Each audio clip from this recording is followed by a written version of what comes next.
Saudara-saudari, selamat pagi.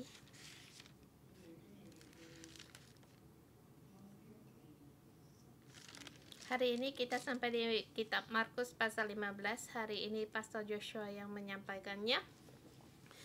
Satu pasal yang gelap dan juga sangat dalam arti maknanya.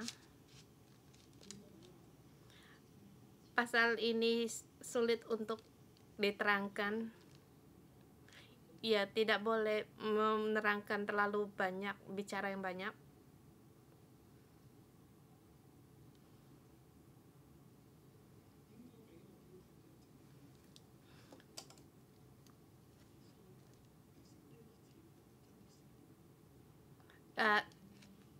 Dengan tema dengan sederhana, Yesus anak Allah benar-benar mati. Yesus telah mati. Anak Allah telah mati. Mungkinkah dia Allah bisa mati? Orang bisa mati? Anak Allah bisa mati? Ada kemungkinkah? Benarkah?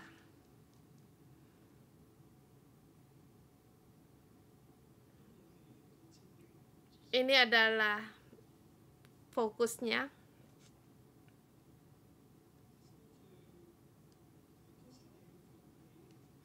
Yesus di Kaisarea Filipi bertanya kepada muridnya,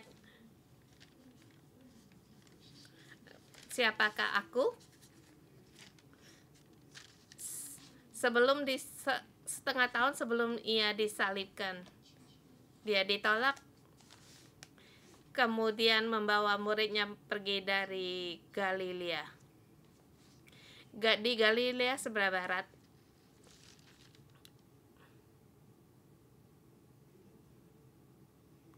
Di Galilea sebelah utara. Petrus berkata, kamu adalah Mesias.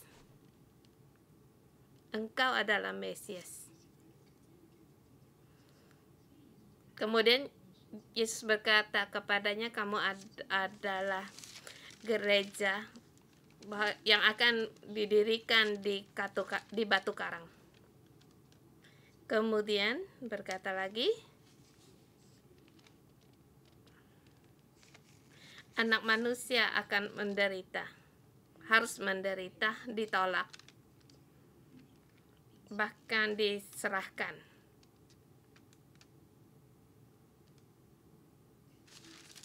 Tetapi dia akan hidup kembali, dibangkitkan.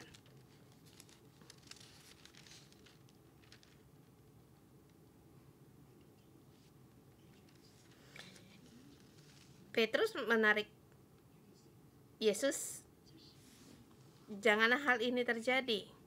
Kamu adalah Mesias, bagaimana mungkin kamu mati? Yesus berkata, setan, pergilah. Kamu tidak melihat akan kehendak Tuhan, tetapi melihat keinginan manusia.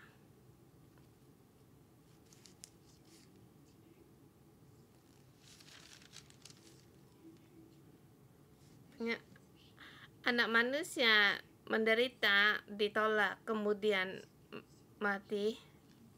Ini adalah kehendak Tuhan.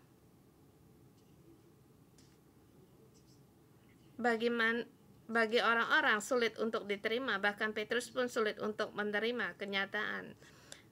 Tetapi ini adalah kehendak Tuhan. Ini sangat dalam sekali maknanya. Kematian juga adalah kehendak Tuhan. Anak Allah mati, ini kehendak Tuhan.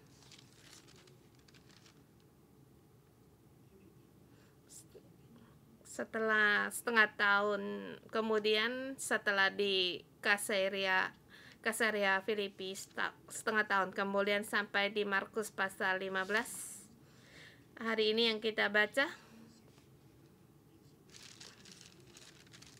yaitu menggenapi yang telah dikatakan oleh Yesus menggenapi rencana Tuhan. Di sini kita cuma satu fokus, yaitu Yesus bagaimana dia berjalan dalam jalan keselamatan untuk di jalan untuk menuju salibnya. Pada saat kita berkata demikian, kita bisa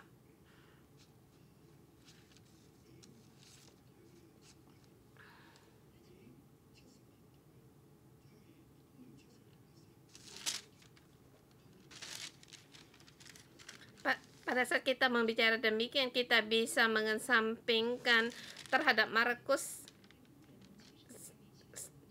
para murid-muridnya 70 Masehi, semangat bagi mereka. Pada saat mereka membacanya di sini, sebenarnya ada semangat untuk mereka. Mereka dalam kesulitan, dalam penganiayaan, pada saat mereka membaca kitab ini, memberikan semangat bagi mereka. Tetapi hari ini bagi kita sebagai pembaca, kita kurang mengerti, tidak memahami, kurang memahami betapa dalamnya makna kebenaran di sini.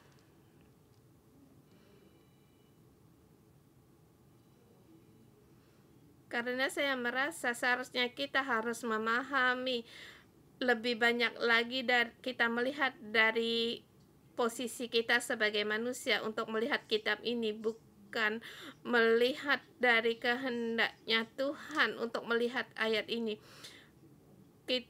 Kehendak Tuhan termasuk kerajaannya, tetapi kita tidak bisa melihat, kita bisa mengerti.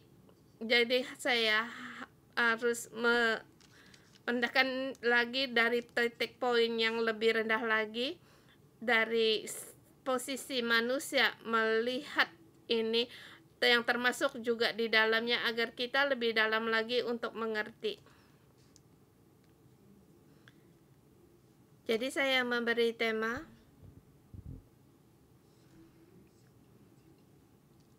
siapakah yang bersama anak Allah pergi memikul salibnya. Karena setengah tahun di Kaisarea Filipi, Yesus berkata kepada murid-muridnya bahwa dia akan menderita kemudian bahkan mati. Kemudian berkata kepada murid-muridnya, kalau ada orang yang mengikut saya, haruslah dia menyangkalkan dirinya, memikul salibnya, mengikuti aku. Harus menyangkalkan dirinya, mengikuti aku, mengikuti Tuhan. Dari posisi sini, segi sini melihat siapakah yang bersama Tuhan mengikuti salibnya. Dan di sini juga muncul di ayat 21,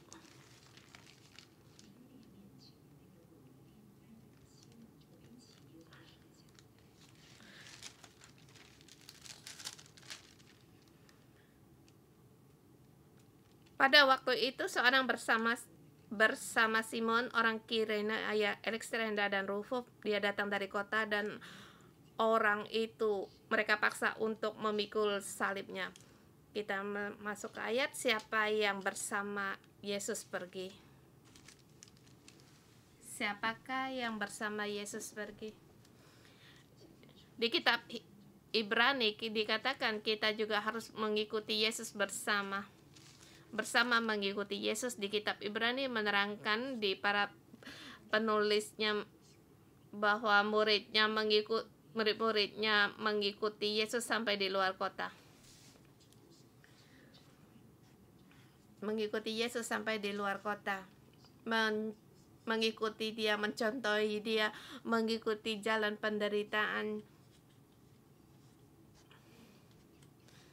Pada masa itu orang-orang Kristen melihat kebenaran ini seperti yang ditulis oleh Markus. Di kitab ini kita membagi pasal 15 ini 3 subbagian.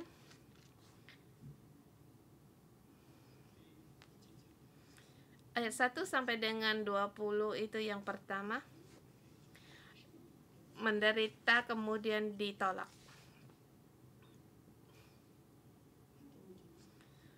Pagi-pagi benar, ini hari Jumat pagi, sebelum hari Sabat.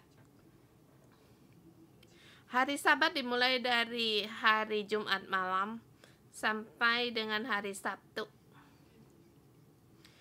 Ini adalah Jumat pagi.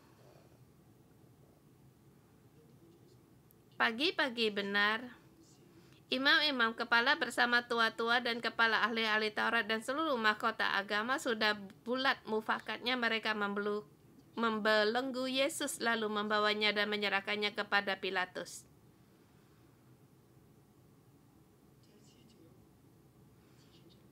Imam-imam kepala bersama tua-tua, ahli-ahli Taurat, seluruh mahkota agama, seluruh yang berkuasa tentang agama orang Roma, kuasa tentang agama ini diberikan kembali kepada orang Yahudi, dan orang Yahudi mempunyai mahkamahnya sendiri. Di situ ada imam-imam kepala yang memimpin. Mereka bermufakat. Mereka menolak Yesus dan menyerahkannya kepada Pilatus. Yesus adalah orang Yahudi. Ini perkara di Yahudi. Perkara dalam keagamaan di Yahudi. Tetapi mereka orang darah dagingnya sendiri, orang Yahudi, mereka serahkan kepada para pembesar, diserahkan kepada Pilatus. Kemudian Pilatus bertanya kepadanya, "Engkaukah raja orang Yahudi?" Yesus di hadapan para imam-imam kepala, "Apakah engkau Mesias, anak Allah?" Yesus menjawab, "Akulah dia."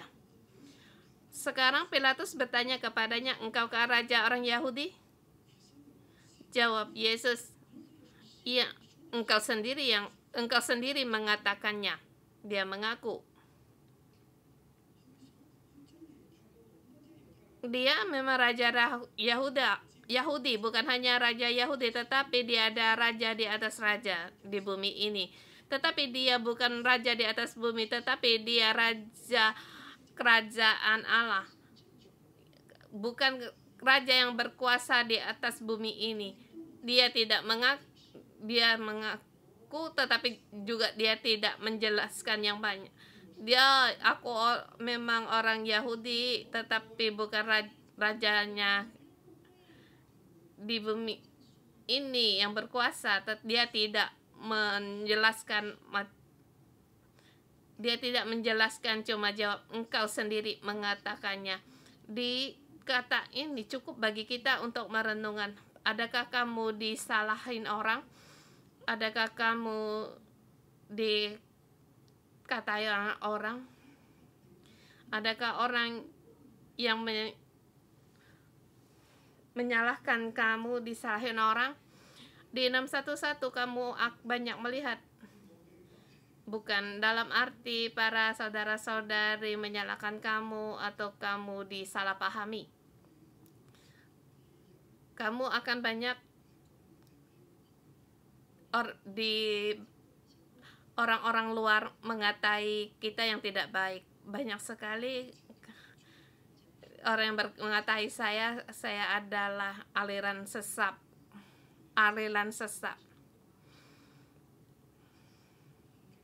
Yang menyerang saya. Dan ada orang mengatakan saya memperduli akan diri sendiri, tidak peduli dengan orang lain. Kita banyak sekali disalahpahamin orang. Tetapi hari ini saya melihat di tempat ini Yesus pada saat dia bertanya, "Engkaukah raja orang Yahudi? Engkaukah Mesias anak Allah?" Yesus berjawab, "Akulah dia." Tetapi bagi orang yang menyerang dia, apa yang dia lakukan, tuduhan-tuduhan itu, Yesus tidak menjawab. Seperti dikatakan di ayat 3 sampai dengan ke-5. Pilatus bertanya pula kepadanya, "Tidakkah engkau memberi jawab? Lihatlah betapa banyak tuduhan mereka terhadap engkau." Yesus sama sekali tidak menjawab. Para imam-imam kepala memberi tuduhan yang begitu banyak, dia bermacam-macam, tetapi Yesus tidak menjawab. Saudara semua, pada saat kita menghadapi tuduhan, kita sulit untuk bertahan, untuk bersabar, tetapi Yesus seluruhnya dia bersabar. Tapi pada identitasnya yang sesungguhnya, dia adalah anak Allah, dia sesungguhnya lah raja atas segala manusia. Dia tidak menolak dan juga tidak menjelaskan, membela diri, "Oh, aku bukan rajanya kamu, aku rajanya yang ini." Dia tidak banyak bicara, tidak perlu berdebat, tidak perlu membela diri, kemudian dia pun ditolak.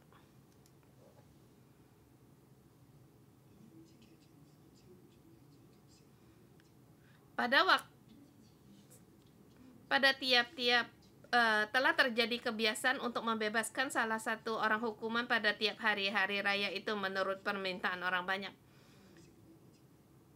Di ayat 8, "Maka datanglah banyak orang meminta supaya sekarang kebiasaan itu diikuti untuk mereka untuk melepaskan seorang orang penjahat."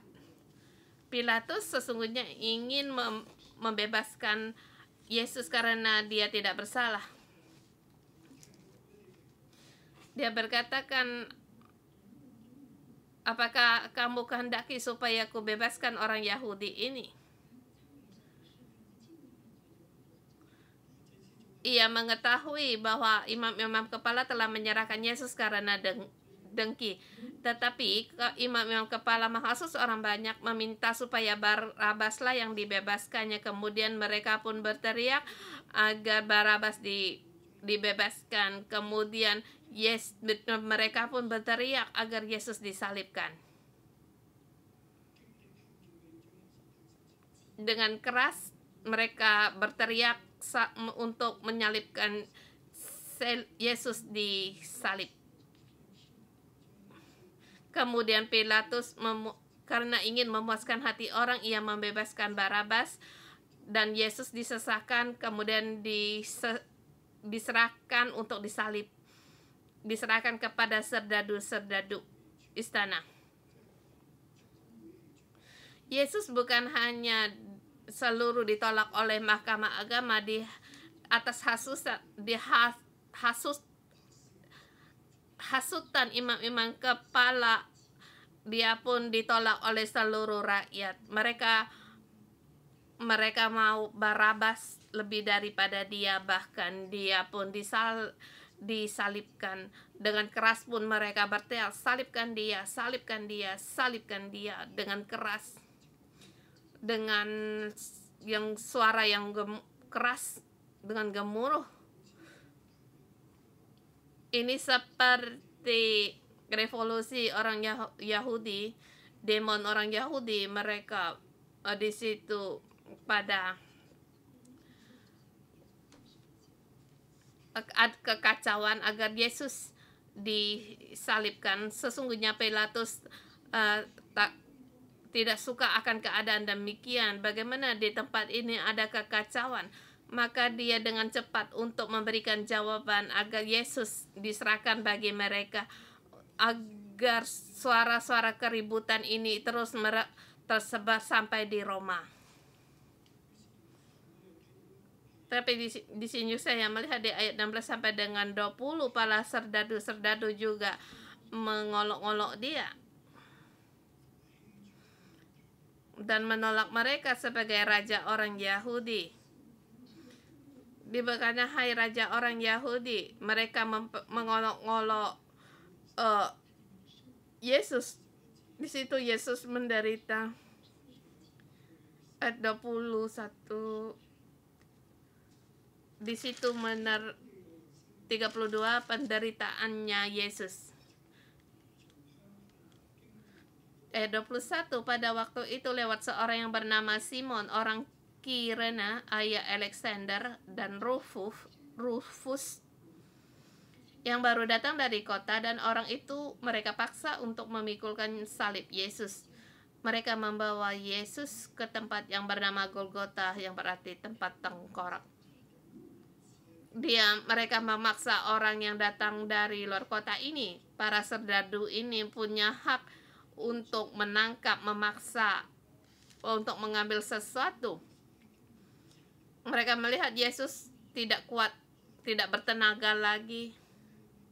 Terus memikul salibnya, memikul salib sampai ke Golgota itu jaraknya masih sudah tidak kuat, karena masih perlu beberapa waktu lagi, karena Yesus telah di situ telah luka-luka karena dia telah disesahkan, dipukul.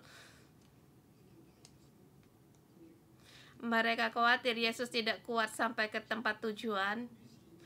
Jadi mereka menangkap orang itu dan memaksa dia untuk memikul salib Yesus.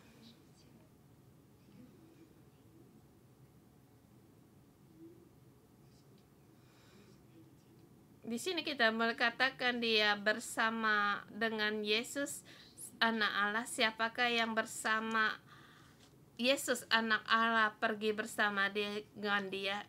Dengan arti, maksud saya, di manakah murid-muridnya?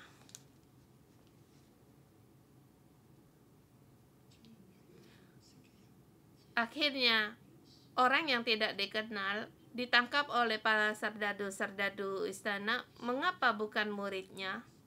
Yesus berkata kepada kita, kamu kalau mengikuti aku harus memikul salibku, harus memikul salibnya. Ini saat yang penting. Ini sesungguhnya adalah ini kehendak Tuhan agar Yesus menderita. Murid-muridnya pun tahu. Yesus juga berkata kepada mereka. Tetapi saat ini, pada saat Yesus memerlukan sekali, di manakah murid-muridnya? Siapakah murid-muridnya yang hadir? Markus menulis di sini, mencatat di sini. Masih ingatkah Markus yang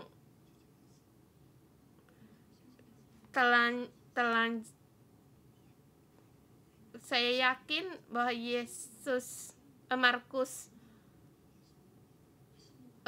pun merasa dirinya sendiri. Mengapa saya tidak membantu Yesus? Saya lebih muda, Petrus juga tua, setidaknya uncle saya yang lebih muda dari antara mereka.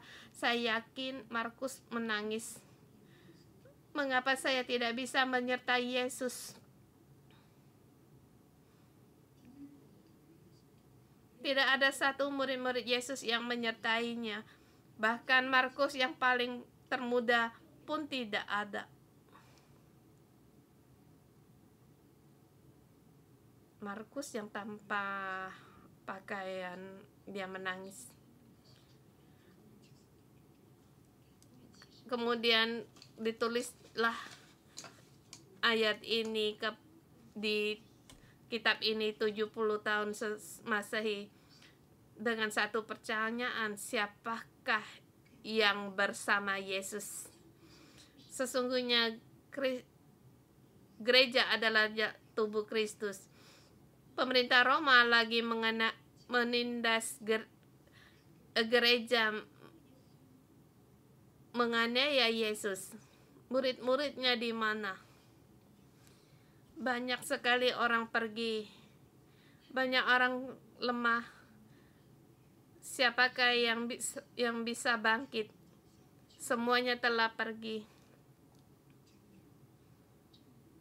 Seperti pada saat Yesus disalib, dia menderita, semua murid-muridnya pergi darinya. Markus memahami, sebab dia juga pernah mengalami. Sekarang dia menulis kembali.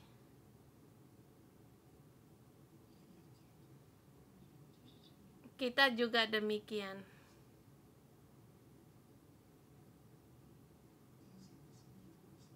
Tetapi kehendak Tuhan itu akan digenapi. Murid-muridnya tidak ada di situ. Di situ Simon ditangkap oleh serdadu dan memaksa dia untuk memikul salibnya Yesus.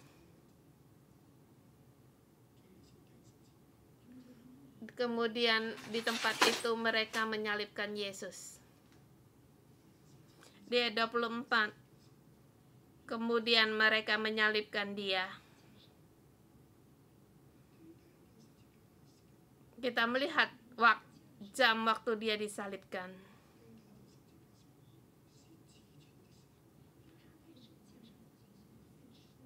Hari jam 9 ketika ia disalibkan, dan juga di situ tertulis Raja orang Yahudi. Bersama dia disalibkan 2 orang penyamun. Hari jam 9 pagi.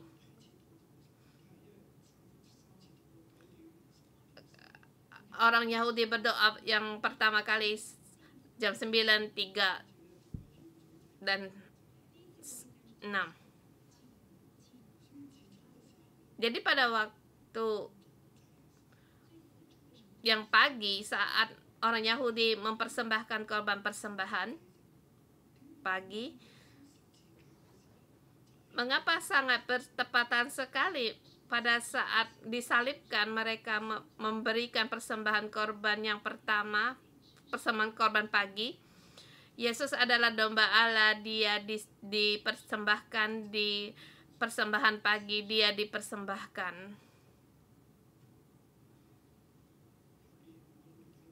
Kemudian di bawah kita melihat orang yang lewat di situ menghujat dia, mengolok-olok dia. Yesus adalah anak Allah. Dia diolok-olok, dihujat, dan dipermainkan orang, jadi bahan ejekan orang. Dia bisa untuk turun dari salib. Dia bisa menggunakan keilahiannya, tetapi dia taat sampai mati. Dia menyangkalkan dirinya sendiri. Dia menyangkal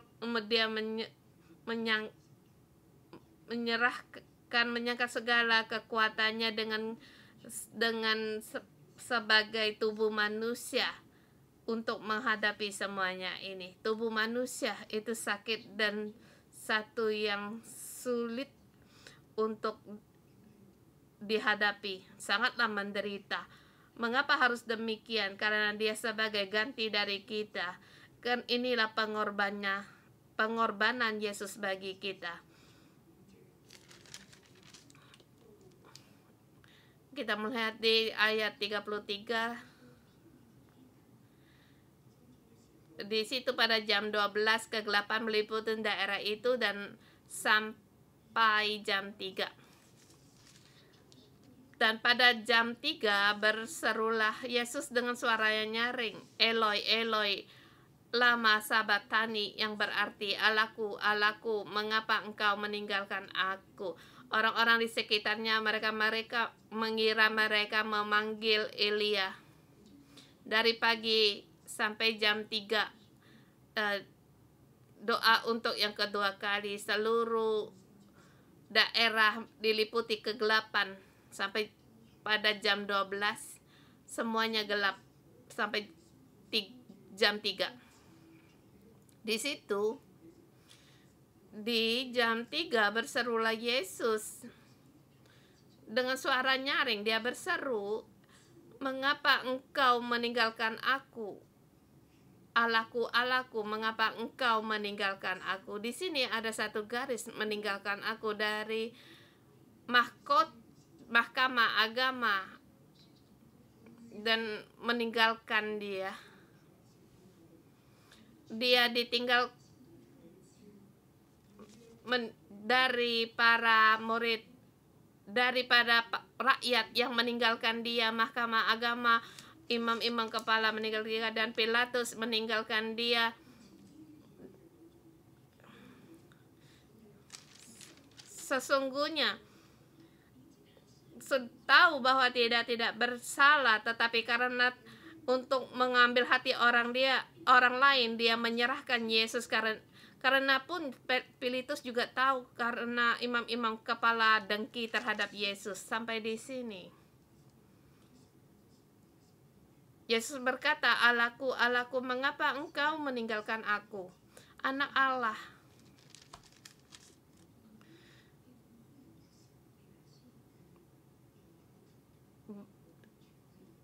bagi kepala-kepala agama, mahkamah agama, para rakyat, para pemerintah Roma, Pilatus, dia ditinggalkan, ditolak oleh mereka. Siapa yang bisa sanggup berbuat demikian? Mengapa bisa terjadi demikian? Kita melihat sesuatu di sini. Yesus anak Allah, dia sebagai juru selamat. Dia juga berjalan dalam jalan ini. Dia pun ditinggalkan, kemudian meninggal. Dalam arti dia ditolak, akhirnya meninggal. Dia memikul segala dosa manusia. Dia sebagai wakil dari manusia, dan juga jalan yang dia alami.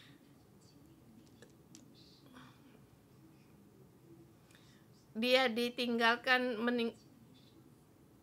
dia ditolak sampai mati. Orang-orang meninggalkan dia. Tidak ada orang pun yang sanggup sedalam itu. Yesus sampai yang terdalam. Dia ditolak sampai akhirnya mati.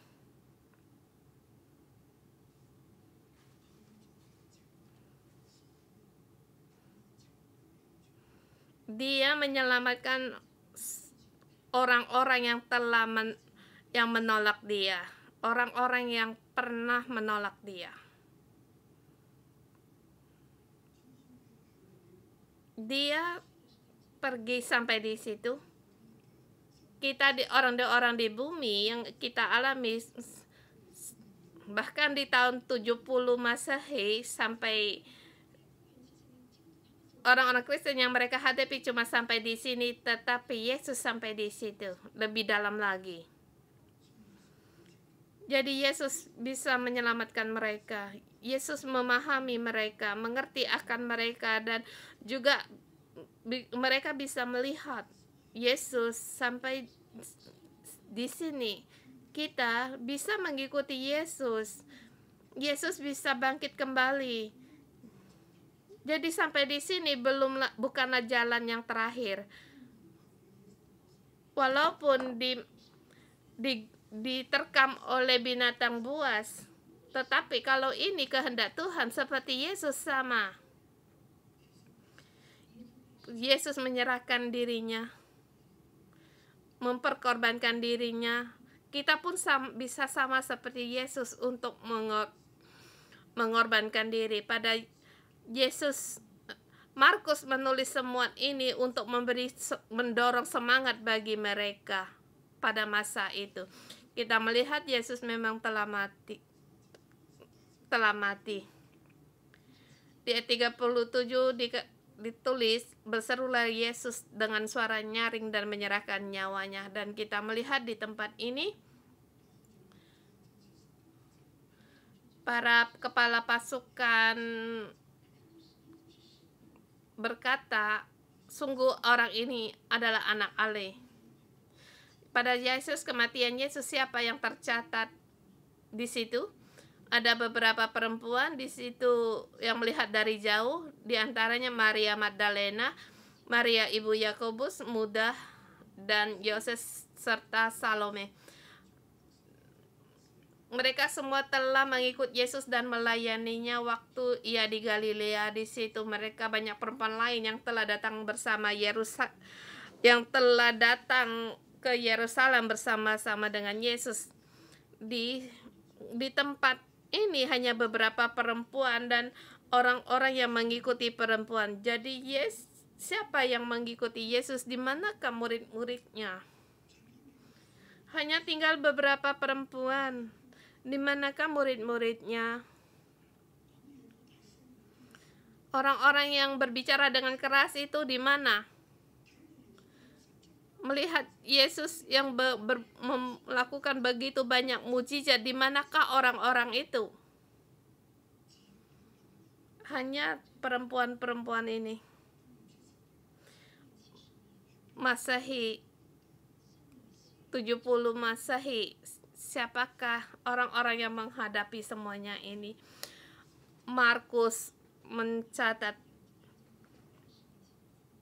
yaitu perempuan-perempuan, yaitu perempuan-perempuan yang sangat mengasihi Yesus, yang masih terus berpegang pada ajarannya. Di bagian yang terakhir, dikuburkan.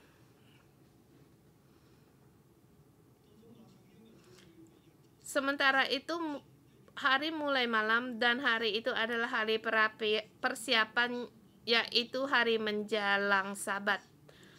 Ini ditulis yaitu hari Jumat siang. Hari Jumat. Karena itu Yusuf orang Arimatea, seorang anggota majelis besar yang terkemuka yang juga menanti-nantikan kerajaan Allah, memberanikan diri menghadap Pilatus dan meminta mayat Yesus. Pilatus heran waktu mendengar bahwa Yesus sudah mati. Pilatus tidak percaya Yesus sudah mati. Pilatus sangat percaya Yesus anak Allah, dia tidak akan mati. Dia dari pikiran manusia tidak memahami akan kehendak Tuhan. Dia tahu Yesus adalah orang benar. Yesus adalah Raja Yahudi. Dia anak Allah, dia adalah juru selamat. Demikian juga kepala pasukan juga berkata demikian. Dia tidak merasa kalau Yesus akan mati. Maka dia heran, Yesus sudah mati, anak Allah bisa mati. Anak Allah benar-benar sudah mati. Dan ada orang Yahudi yang meminta mayatnya Yesus. Fokusnya, Pilatus heran. Salah satu fokusnya, murid-muridnya di mana? Orang-orang rumah Yesus yang sungguh-sungguh yang benar, keluarganya di mana?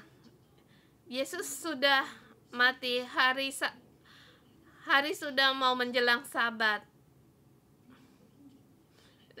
Mayatnya harus dikuburkan. Ini tanggung jawab siapa? Di manakah adik-adiknya Yesus? Orang rumahnya di mana? Tidak ada. Murid-muridnya di mana? Tidak ada. Tidak terlihat. Hanya majelis besar yang terkemuka orang Yahudi yang menanti kerajaan Allah. Menanti kerajaan Allah. dia tidak takut menghadapi serangan mahkamah agama. Dia adalah murid Yesus yang diam-diam dengan sembunyi-sembunyi menjadi murid Yesus.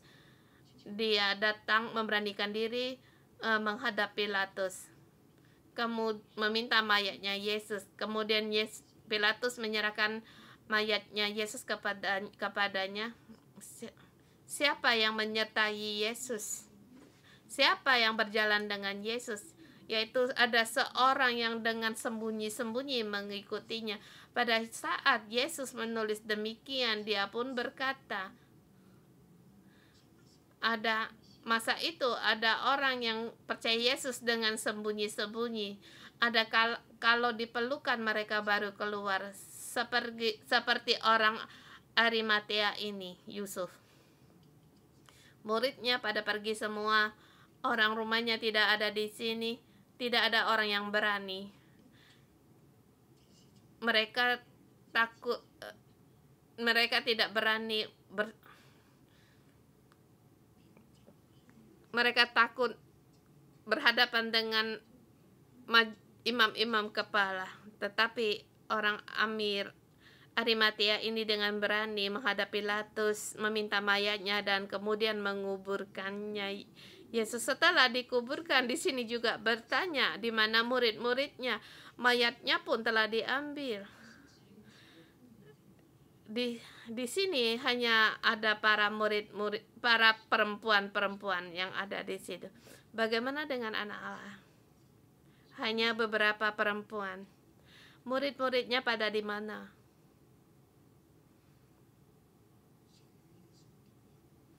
Siapa yang menyertai Yesus? Yang bersama Yesus pergi?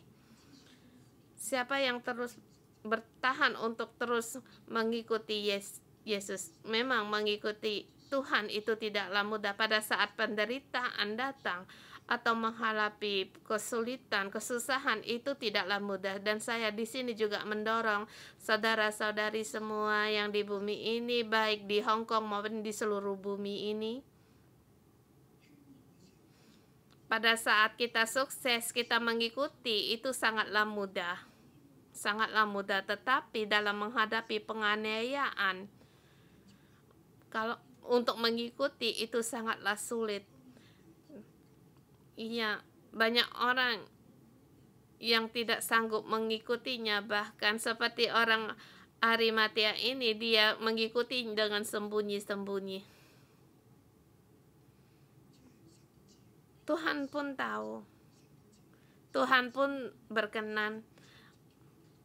Yesus pada saat dia bangkit kembali, hidup kembali, juga berkata kepada mereka, kita tidak sanggup mengakuti kita dalam kelemahan. Bukannya Tuhan bukan tidak mau sama kita. Kegagalan kita bukanlah kegagalan Tuhan. Kegagalan kita termasuk dari keselamatan Tuhan. Tuhan akan menyelamatkan kita sampai pada pada akhirnya. Dengan kuasa Injilnya menyelamatkan kita, meliputi kita. Bukan berarti menyuruh kita untuk terus berbuat gagal, tetapi pada saat kita gagal, Tuhan tetap mengasihi kita dan tetap menyelamatkan kita. Keselamatan Yesus kamu ada bagiannya. Amin.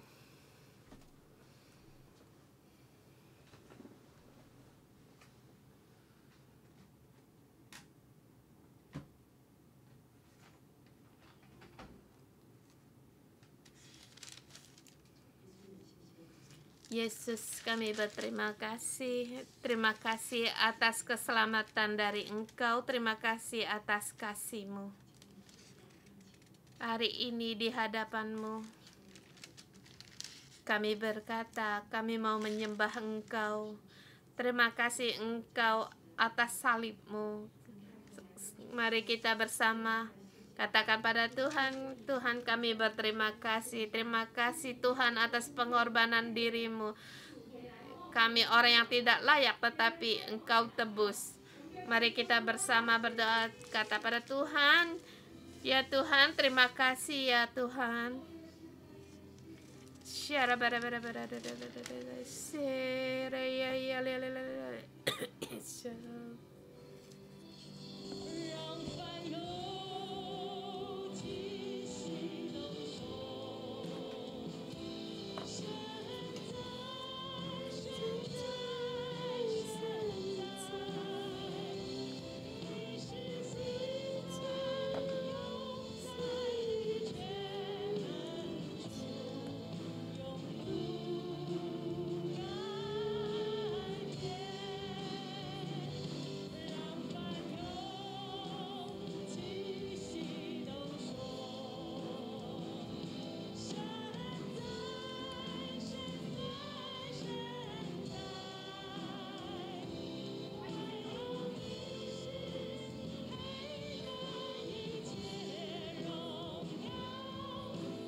Tuhan Yesus, kami bersyukur dan berterima kasih.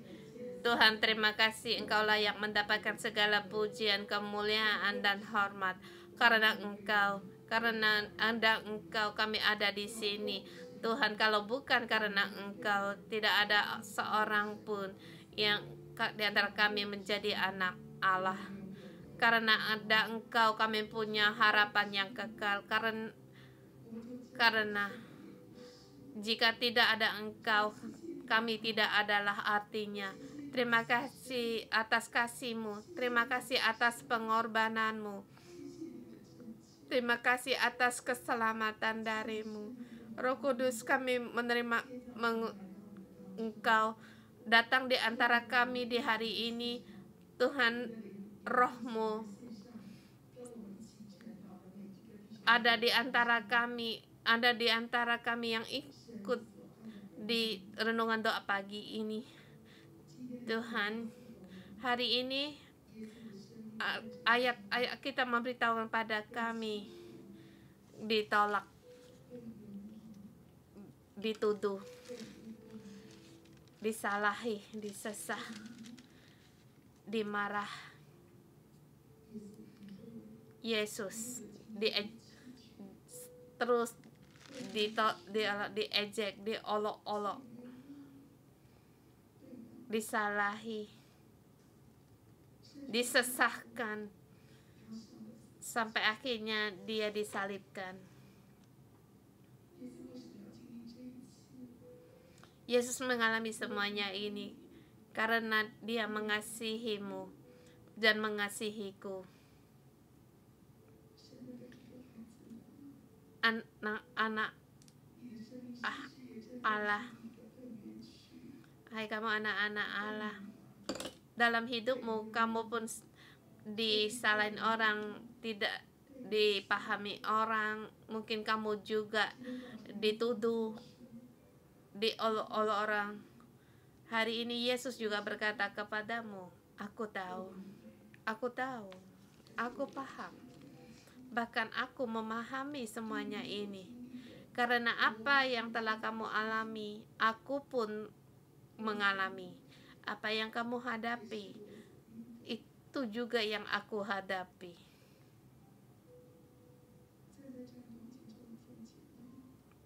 Saudara-saudari semua, saya mengundang kalian berdoalah untuk diri sendiri.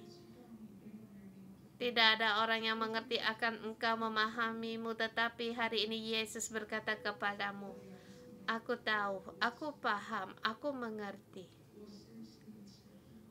Aku sungguh-sungguh tahu. Berdoalah untuk dirimu sendiri baik dimanapun kamu berada.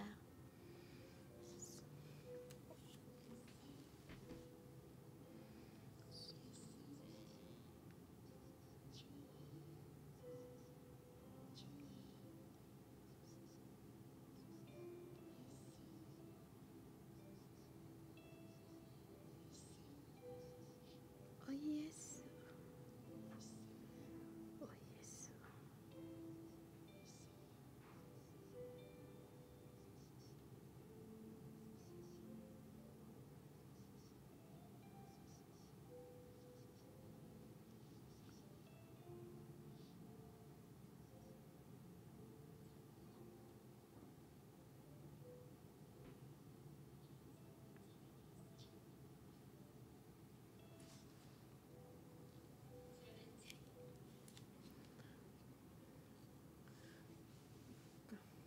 Tuhan, Engkau tahu akan kesulitan kami dalam rumah, baik di rumah tangga maupun Engkau tahu akan hubungan kami dengan sesama begitu sulit.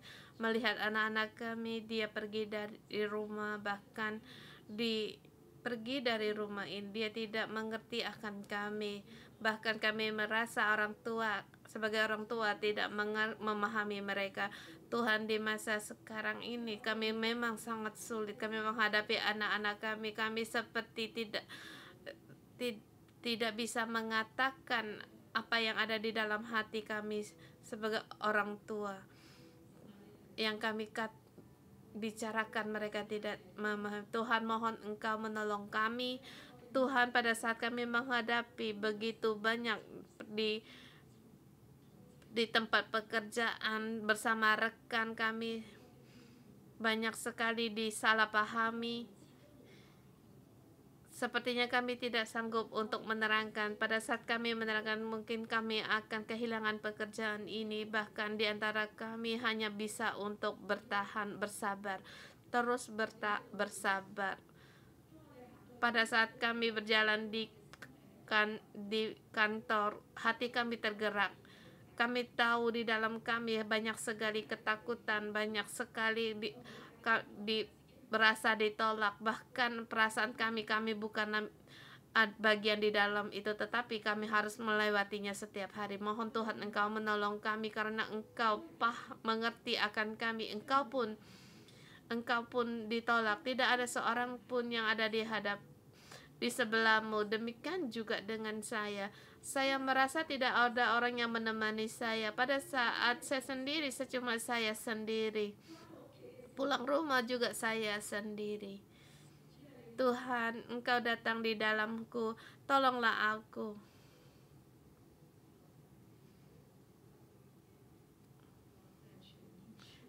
Tuhan, kami berdoa bagi orang-orang yang di masa pandemik ini, dimanapun mereka berada, mereka memang di karantina. Ya Tuhan, memang merasa mereka pun ditolak. Di dalam mereka pun sangatlah takut. Sakit pada tubuhnya. Mereka bahkan ada di rumah sakit. Mereka dalam menunggu kesembuhan. Tubuhnya sepertinya menanti kesembuhan. Tuhan, hari ini Tuhan, tangan-Mu yang berobang, penderitaanmu Tuhan, segala yang Engkau hadapi di salib, seluruhnya menyertai mereka. Penderitaan-Mu menyertai mereka. Tidak ada seorang pun yang menyertai Engkau, tetapi Engkau menyertai orang yang dalam karantina, yang lagi sakit. Tuhan, Engkau menemani kami. Terima kasih Tuhan. Terima kasih Tuhan. Engkau ada di dalam hati kami semua. Terima kasih Yesus. Kami melihat di kanan kiri kami, tidak ada orang yang menyertai kami, tetapi Engkau datang. Engkau datang menyertai kami, bersama kami. Tuhan, kami mengasihi Engkau. Tuhan, kami mengasihi Engkau. Tuhan,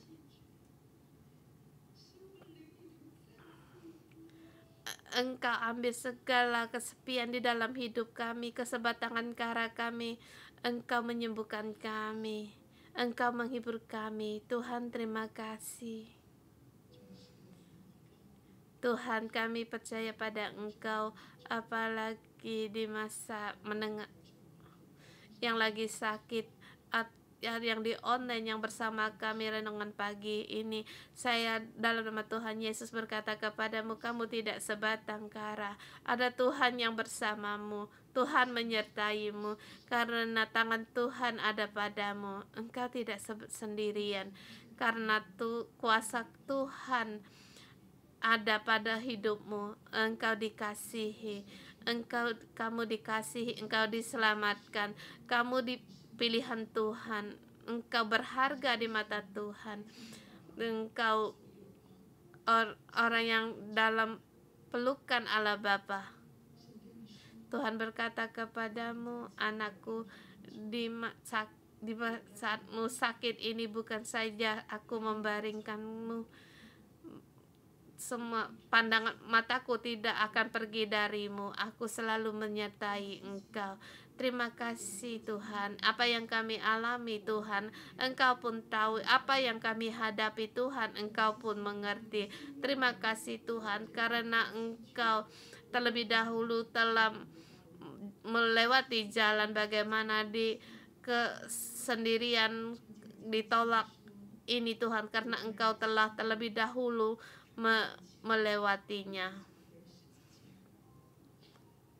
Saudara semua, seperti kita pada Yesus disalibkan, kita juga bertanya, murid-muridnya di mana? Rakyatnya Yahudi di mana kamu? Hanya perempuan-perempuan yang melihat dari jauh. Bahkan cuma seorang yang sembunyi-sembunyi mengikuti Yesus. Kita berdoa untuk kita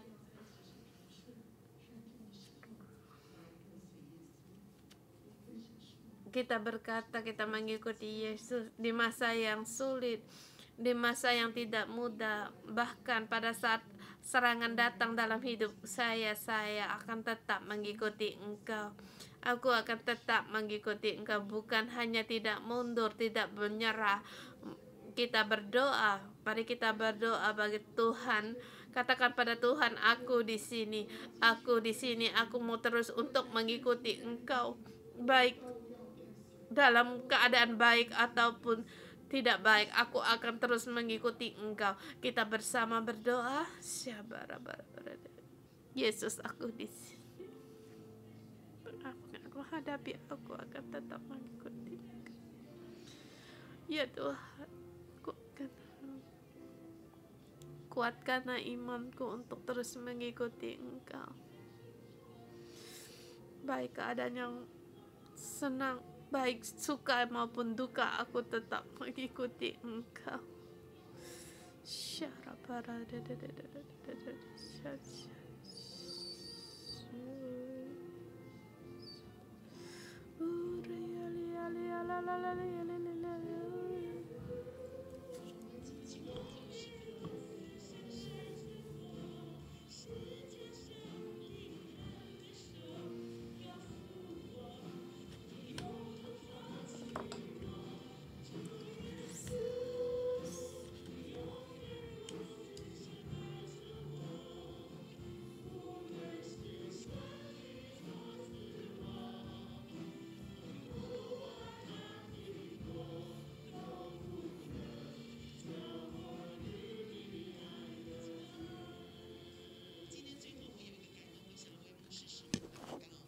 Hari ini terjemahan kita berdoa untuk Pastor Joshua dan Simo akan apa yang mereka beban yang mereka tanggung.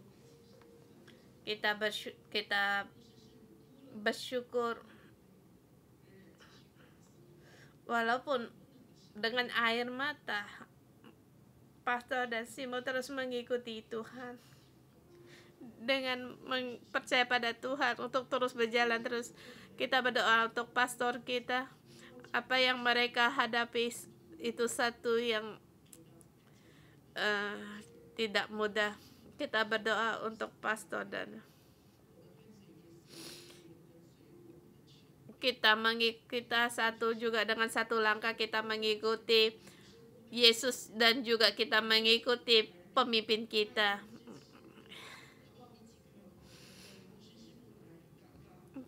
Pastor Joshua tidaklah sendirian, masih banyak anak-anaknya yang mengikutinya. Kita mohon Tuhan segala beban, segala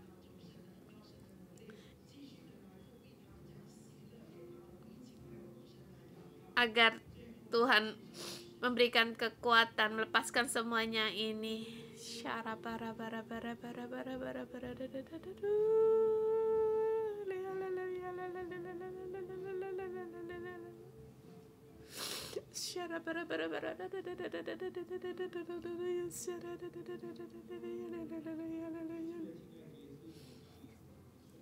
Tuhan Yesus, kami serahkan Pastor Joshua dan Simo di tangan-Mu. Tuhan Yesus,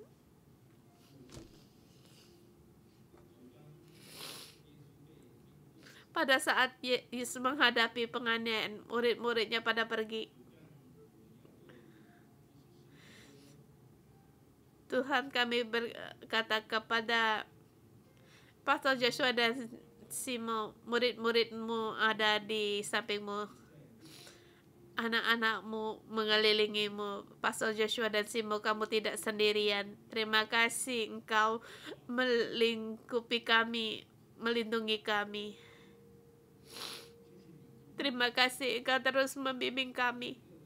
Kami juga terus, kamu rela kami terus untuk bersama mengikuti-Mu dalam bimbingan-Mu. Tuhan Yesus, kami berterima kasih Engkau datang, hiburlah Pastor Joshua dan Simo.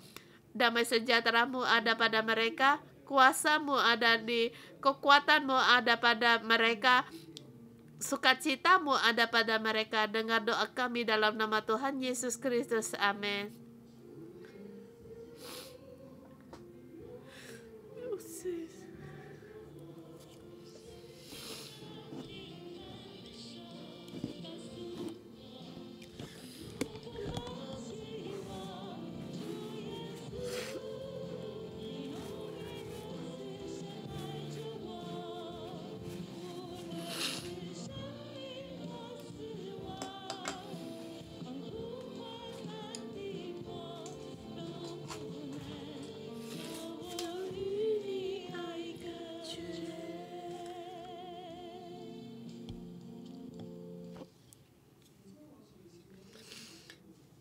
Yesus berkata, siapakah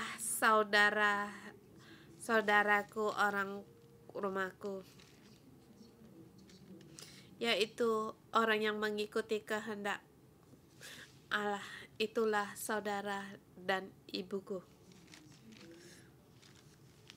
Aku dengan Simo mengikuti Tuhan. Tuhan mengutus kami dari Vancouver datang ke sini. 21 tahun telah berlalu. Pada hari ini kami sangat memahami akan perkataan Yesus ini. Orang rumah kami karena Roh Kudus tidak ada bersama kami. Yesus datang, aku datang di dunia ini untuk membawa damai.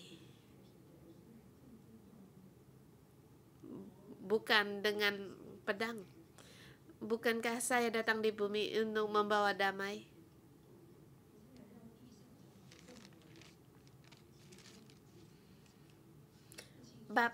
Ayah membuat anaknya terpisah.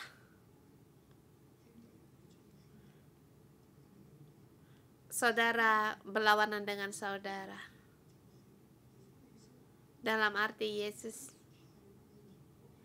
kamu berdiri di sebelah orang-orang mahkamah agama Yahudi atau kamu berdiri di sebelahnya Yesus. Dia terus berjalan sampai dia mati. Orang-orang rumahnya tidak menyertainya. Bahkan pada akhirnya murid-muridnya pun tidak menyertainya. Tapi saya bersyukur saya lebih dari Yesus, lebih mujur. Karena Yesus kelapangannya sangatlah luas. Saya bersyukur ada anak-anak saya, anak-anak rohani saya mengikuti saya bersama. Tempat yang dikatakan dari Pastor Johnson, Pastor, kalau apapun yang terjadi, kami bersamamu. Saya lebih mujur dari Yesus.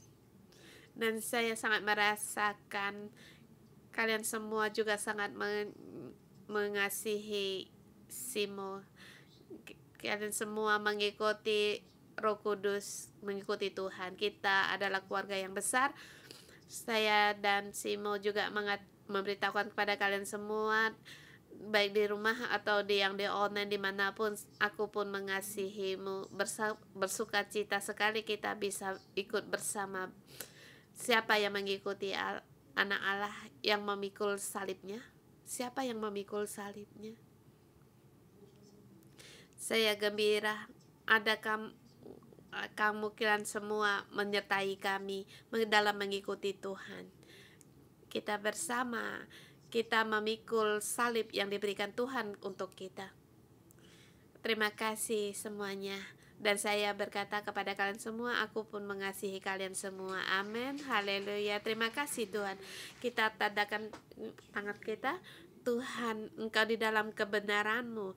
Engkau telah mewakili kami, membawa kami di tempat yang sangat dalam sekali. Dalamnya sampai tidak ada seorang pun yang memahami-Mu. Tempat yang Engkau derita melampaui atas segala yang kami pikirkan. Terima kasih Tuhan Yesus. Terima kasih Roh Kudus. Roh Kudus, tolonglah kami agar kami lebih memahami akan Yesus Kristus, memahami akan kehendak Tuhan, agar kami terus berjalan mengikuti Tuhan dan bahkan mendapatkan Injil, kekuatan Injil untuk menyelamatkan orang yang percaya. Bukan hanya kami yang percaya, tetapi orang lain pun diselamatkan. Injil-Mu ada di dalam kami, yang menebarkan kuasa dari Injil untuk menyelamatkan orang yang percaya. Tuhan, tolonglah kami, berkatilah kami dalam nama Tuhan Yesus Kristus. Amin. Kita renungan pagi sampai di sini.